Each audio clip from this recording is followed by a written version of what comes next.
విభీషణుడు రాముడి దగ్గరకొస్తాడు కదా! వచ్చినాక రాముడు ఏం చేస్తాడు విభీషణ్‌ని? విభీషణ్‌ని ఏం చేస్తాడు రాముడు? వెల్కమ్. వెల్కమ్ చేస్తాడు గదా! సో, చేసిన తర్వాత ఇంకా ఆహ్, ఇంకా వాళ్ళు స్టార్ట్ అవ్వాలి గదా! అక్కడి నుండి. లంకకెళ్ళాలి. లంకకెళ్ళాలంటే పెద్ద ఓషన్ ఉంది. ఓషన్ దాటి వాళ్ళెళ్ళాలి గదా! సో, ఇంకా వాళ్ళక్కడ రాముడేం జెప్పిండంటే, ఇంక మనం దీని మీద బ్రిడ్జ్ గడదాము.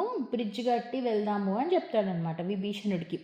చెప్తే విభీషణుడికి ఇంక అక్కడున్న వాళ్ళందరికీ చెప్తాడు. జాంబవంతుడికి, సుగ్రీవుడికి, హనుమంతుడికి అందరికీ చెప్తాడనమాట. ఓకే. ఇది నా ప్లాన్. లీడర్స్ అందరిని పిలిచి కూర్చోబెట్టి చెప్తాడు. నా ప్లాన్ ఏంటంటే, మనం ఇప్పుడు ఇక్కడ ఈ ఓషన్ మీద నుండి బ్రిడ్జ్ కడదాము. బ్రిడ్జ్ బ్రిడ్జ్‌ని ఏమంటారు తెలుగులో? సేతు. షేప్. హ్మ్. సో, మనము ఒక సేతుని నిర్మిద్దాము. ఆ సేతు మీది నుండి మనం ఇంకా లంకకెళ్దాము సీతాదేవిని తీసుకురావడానికి అని చెప్తాడు. చెప్పిన తర్వాత ఇప్పుడు విభీషణుడు సజెషన్ ఇస్తాడనమాట. ఏమంటాడంటే రాముడితోటి, మనము ఏ పని స్టార్ట్ చేసే ముందేనా ఫస్ట్ దేవుడిని పూజిస్తాం గదా! ఇప్పుడు మనము సముద్రం మీద గడుతున్నాం గదా! సో, సముద్ర రాజుని మనం పూజించాలి గదా! సముద్ర దేవుడు.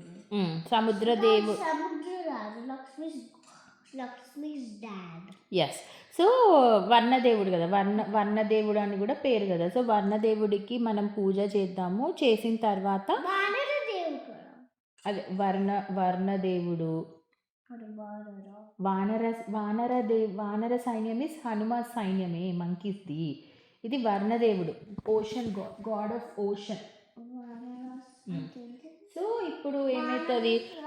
వానర అంటే ఏంటి మేడం? హనుమంతుడి వాళ్ళ సైన్యాన్ని వానర సైన్యం అంటారు. సో, ఓషన్ గాడ్‌కి పూజ చేషిల్లంట. ఫస్ట్ ప్రేయర్ చేషిల్లంట. ప్రేయర్ చేస్తే 3 డేస్ అయిందంట. 3 డేస్ అయినా అసలు ఓషన్ గాడే కనిపియలేదంట వాళ్ళకి. వర్ణదేవుడు అస్సలు రాలేదంట. వాళ్ళకి రెస్పాండే అవ్వలేదంట. ఇంకా రాముడికి పేషెన్స్ పోయిందంట. వెయిట్ చేసి ఇంకా రాముడికి ఫుల్లు కోపమొచ్చిందంట. కోపమొచ్చి అసలు రాముడు చాలా పీస్‌ఫుల్‌గా ఉంటాడు గదా! అసలు రాముడికి అంత తొందర కోపం రాదు గదా! 3 డేస్ నుండి పేషెన్స్‌గా వెయిట్ చేస్తుంటే రాముడు అసలు పేషెన్స్‌గా రాముడు వెయిట్ చేస్తుంటే ఓషన్ గాడ్ అస్సలు కనిపియలేదు గదా! సో, రాముడికి ఇంకా పేషెన్స్ పోయింది. పేషెన్స్ పోయేసరికి ఏం చేసిండంట లక్ష్మణ్‌ని గట్టిగా లక్ష్మణ అని పిలిచిండంట. పిలిచి నా బో అండ్ యారో తీసుకురా, నేను ఓషన్‌లో ఉన్న వాటర్ అంతా తీసేస్తాను. ఓషన్ వర్ణదేవుడు మనకి రెస్పాండ్ అవ్వట్లేదు గదా! అని జెప్పేసి కోపంగా పిలిచిండంట లక్ష్మణ్‌ని. బో అండ్ యారో తీసుకొని రమ్మని. ఇంకా రాముడికి భయపడి ఏమైంది వాటర్ గాడ్ వచ్చిండంట.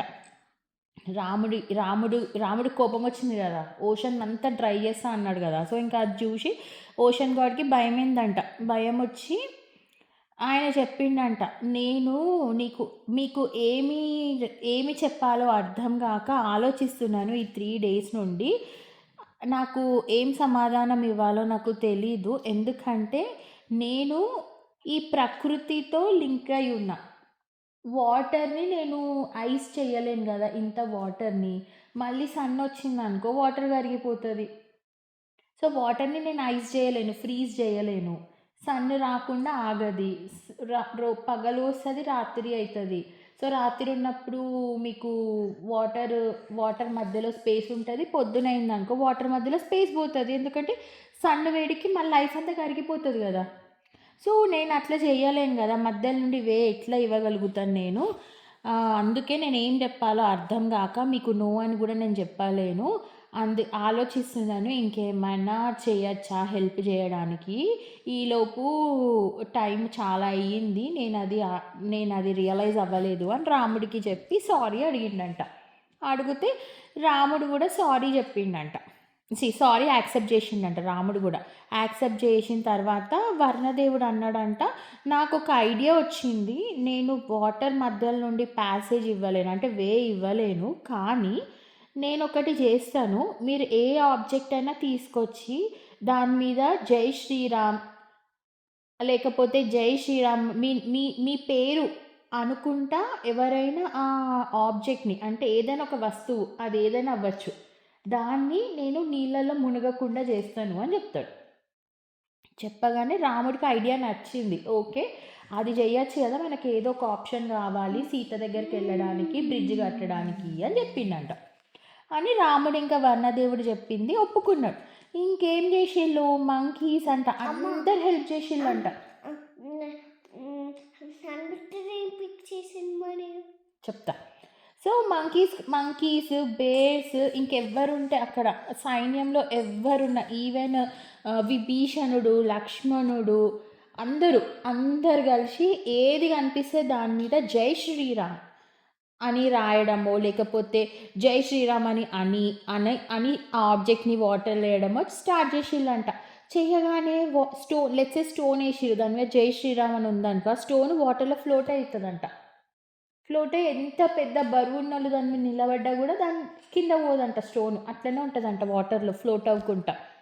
సో ఇంకా వీళ్ళు నడుచుకుంటూ వచ్చిళ్ళు కదా, ఫారెస్ట్ నుండి నడుచుకుంటూ వచ్చి రివర్ థామస్ దగ్గర నిలబడి ఉన్నారు కదా.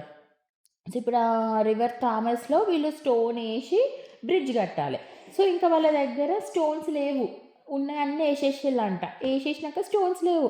అయితే హనుమంతుడు ఏం చేసిండు, ఎక్కడెక్కడికోళ్ళో పోయి కొండలు తీసుకొచ్చిండంట. కొండలు తీసుకొచ్చి అక్కడ పెట్టిండంట. వాళ్ళకి దగ్గర పెట్టి ఇంకా మంకీస్, బేర్స్, హ్యూమన్ బీయింగ్స్ అందరూ ఇంకా వాటిని మౌంటైన్స్ని పగలగొట్టి స్టోన్స్ తీసుకొచ్చి వాటి మీద జై శ్రీరామ్ అని రాసి వాటర్లో వేసిళ్ళంట. వాటర్లో వేసే ఫ్లోట్ అయినాయంట. అట్లా అందరూ కలిసి బ్రిడ్జ్ కట్టడం స్టార్ట్ చేసిళ్ళంట. ఇంకా thousands of animals day and night work చేసినాయంట. అవన్నీ అందరు బిజీగా ఉన్నారంట. ఇంతలో ఏమైందంటే ఒక చిన్న ఉడత కనిపించిందంట. అయితే ఆ ఉడత ఏం చేస్తుంది, పెబ్బల్స్ అంటే చిన్న చిన్న స్టోన్స్ ఉంటాయి కదా, స్టోన్స్ ఇసుక పట్టుకొని పోతుందంట అటు. ఎక్కడ నుండి, షోర్ నుండి అంటే సముద్ర ఒడ్డు నుండి చిన్న చిన్న రాళ్ళని ఇసుకని పట్టుకొని ఆ సీలో వేస్తుందంట. జై శ్రీరామ్ అనుకుంటా వేస్తుంటే ఏమైంది, అది చాలా చిన్నగా ఉంది కదా, ఇంత చిన్నగా ఉంది. ఇప్పుడు నువ్వు ఈరోజు మనం టెంపుల్కి పోతే ఏమైంది, పెద్ద పెద్ద పీపుల్ నువ్వు స్మాల్ ఉన్నావు కదా, అందుకే కదా పిండి నిన్ను ఎత్తుకుంది. సేమ్ అట్లనే ఆ ఉడత కూడా ఎవ్వరికి కనిపిస్తలేదంట. అంత పెద్ద పెద్ద మంకీస్, బేర్స్ ముందు ఉడత అసలు చిన్న గింతంత ఉందంట. ఎవరు దాన్ని నోటీస్ చేయలేదంట. నోటీస్ చేయకుండా అది దానిపైన చేసుకుంటుందంట. చేసుకుంటుంటే ఏమైంది, అనుకోకుండా ఒక మంకీ తొక్కిందంట. తొక్కి కింద పడిపోయిందంట. ఉడతని తొక్కిందంట. మంకీ కింద పడ్డది. కింద పడగానే ఏముంది నా కింద అని చూస్తారు కుడుతుందంట. అయితే మంకీ అన్నదంట, అసలు నువ్వెందుకు ఇక్కడ వస్తున్నావు, మేము పని చేస్తుంటే మేము చాలా ఇంపార్టెంట్ వర్క్ చేస్తున్నాం, మేము బ్రిడ్జ్ కడుతున్నాము సీతమ్మ వారిని తీసుకురావడానికంటే. ఉడతన్నదంట, నేను కూడా దానికోసమే హెల్ప్ చేస్తున్నాను, నేను పోయి అక్కడ శాండును పెబల్స్ వేస్తున్నాను, నేను కూడా ఎప్పటి నుండో చేస్తున్నాను ఈ పని అని చెప్పేసి అన్నదంట. అంటే మంకీస్ దాన్ని ఎగతాళి చేసిళ్ళంట. మేము ఇంత పెద్ద ఉన్నోళ్ళమే, ఇంత బలంగా ఉన్నోళ్ళమే, మాకే చాలా డేస్ పడుతుంది ఇంత పెద్ద రాళ్ళు తీసుకొచ్చి వాటర్లో వేయడానికి, నువ్వేం హెల్ప్ చేస్తావు అని చెప్పి ఎగతాళి చేసిళ్ళంట. ఎగతాళి చేసి దాన్ని తోక పట్టుకొని ఇట్లా ఊపుతున్నారంట గాలిలో. ఊపుతుంటే ఈ మంకీ ఉడత కన్వర్జేషన్ రాముడు ఎప్పటి నుండో నోటీస్ చేస్తున్నాడంట. వీళ్ళు మంకీసును ఉడత మాట్లాడుకున్నది నోటీస్ చేస్తూ ఉన్నాడంట. ఇంతలో ఆ మంకీ ఉడత తోక పట్టుకొని ఊపుతున్నాడు గారిలో. ఊపుతున్నప్పుడు ఉడత ఉండి జై శ్రీరామ్ అనుకుంటున్నదంట.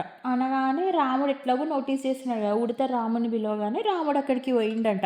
పోయి ఏమైంది అని అడిగితే ఇట్లా ఉడత ఏడుస్తుందంట. పాపం ఏడుస్తుంటే ఇంకా రాముడు ఉడతని చేతిలోకి తీసుకొని ఏం చేస్తాడు, ఉడతని ఇట్లా చేతిలోకి తీసుకొని 3 ఫింగర్స్ తోటి ఇట్లా అంటాడు ఉడతని.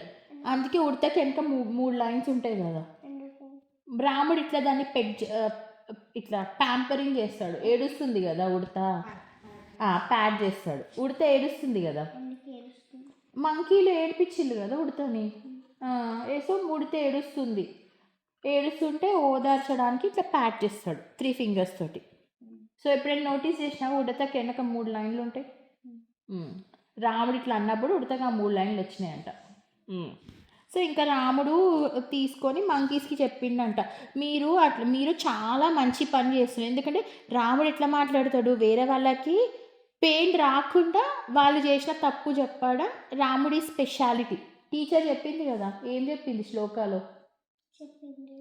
నీకు శ్లోక ఉంటుంది కదా. అయితే ఇంకా అట్లా అన్నాడంట, మంకీస్ మీరు చాలా మంచి పని చేస్తున్నారు, మీరు చేసే హెల్ప్ నేను ఎప్పటికీ మర్చిపోను. కానీ మీరు మీకన్నా బలం తక్కువ ఉన్న వాళ్ళని ఎప్పుడు కానీ ఎగతాళి చేయొద్దు. ఈ ఉడత తీసుకొచ్చే చిన్న చిన్న రాళ్ళు ఇసుక మనం పెద్ద పెద్ద స్టోన్స్ మధ్యలో వేసుకొని కవర్ చేసుకుందాము, అప్పుడు ఇంకా స్ట్రాంగ్ అవుతుంది మనం కన్స్ట్రక్ట్ చేసేది అని చెప్తాడంట. చెప్పగానే మంకీస్ కూడా ఓకే వీఆర్ సారీ, ఇంకొకసారి మేము ఎవరిని అట్లా ఎగతాళి చెయ్యము అని చెప్తారంట.